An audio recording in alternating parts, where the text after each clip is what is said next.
Mr. President, Dr. Biden, Madam Vice President, Mr. Emhoff, Americans, and the world.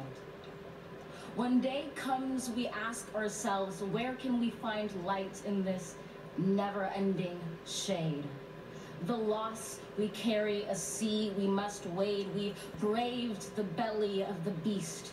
We've learned that quiet isn't always peace, and the norms and notions of what just is isn't always just is.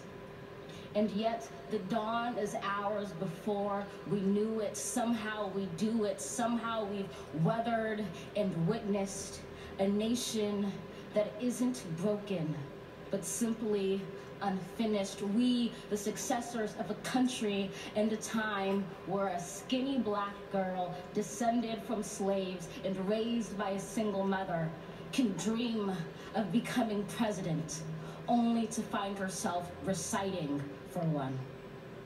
And yes, we are far from polished, far from pristine, but that doesn't mean we are striving to form a union that is perfect. We are striving to forge our union with purpose, to compose a country committed to all cultures, colors, characters, and conditions of man. And so we lift our gazes not to what stands between us, but what stands before us. We close the divide because we know to put our future first. We must first put our differences aside. We lay down our arms so we can reach out our arms to one another. We seek harm to none and harmony for all. Let the globe, if nothing else, say this is true. That even as we grieved, we grew. That even as we hurt, we hoped. That even as we tired, we tried. That we'll forever be tied together, victorious. Not because we will never again know defeat, but because we will never again sow division. Scripture tells us to envision that everyone shall sit under their own vine and fig tree, and no one shall make them afraid. If we're to live up to our own time, then victory won't lie in the blade, but in all the bridges we've made. That is the promised glade, the hill we climb, if only we dare it. Because being American is more than a pride we inherit. It's the past we step into and how we repair it. We've seen a force that would shatter our nation rather than share it, would destroy our country if it meant delaying democracy. And this effort very nearly succeeded. But while democracy can be periodically delayed, it can never be permanently defeated.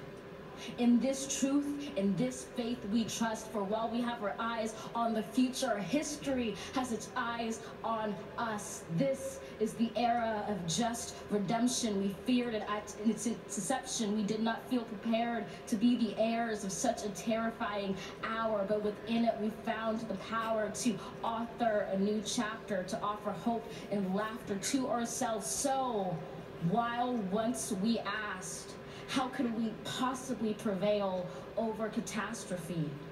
Now we assert, how could catastrophe possibly prevail over us? We will not march back to what was, but move to what shall be, a country that is bruised but whole, benevolent but bold, fierce and free. We will not be turned around or interrupted by intimidation, because we know our inaction and inertia will be the inheritance of the next generation. Our blunders become their burdens. But one thing is certain: if we merge mercy with might and might with right, then love becomes our legacy and change our children's birthright. So let us leave behind a country better than the one we were left with. Every breath from my bronze-pounded chest, we will raise this wounded world into a wondrous one. We will rise from the gold-limbed hills of the west. We will rise from the windswept northeast, where our forefathers first realized revolution. We will rise from the lake-rimmed cities of the Midwestern states. We will rise from the sun-baked south. We will rebuild, reconcile, and recover in every known nook of our nation, in every corner called our country. Our people, diverse and beautiful, will emerge battered and beautiful. When day comes, we step out of the shade of flame and unafraid. The new dawn blooms as we free it.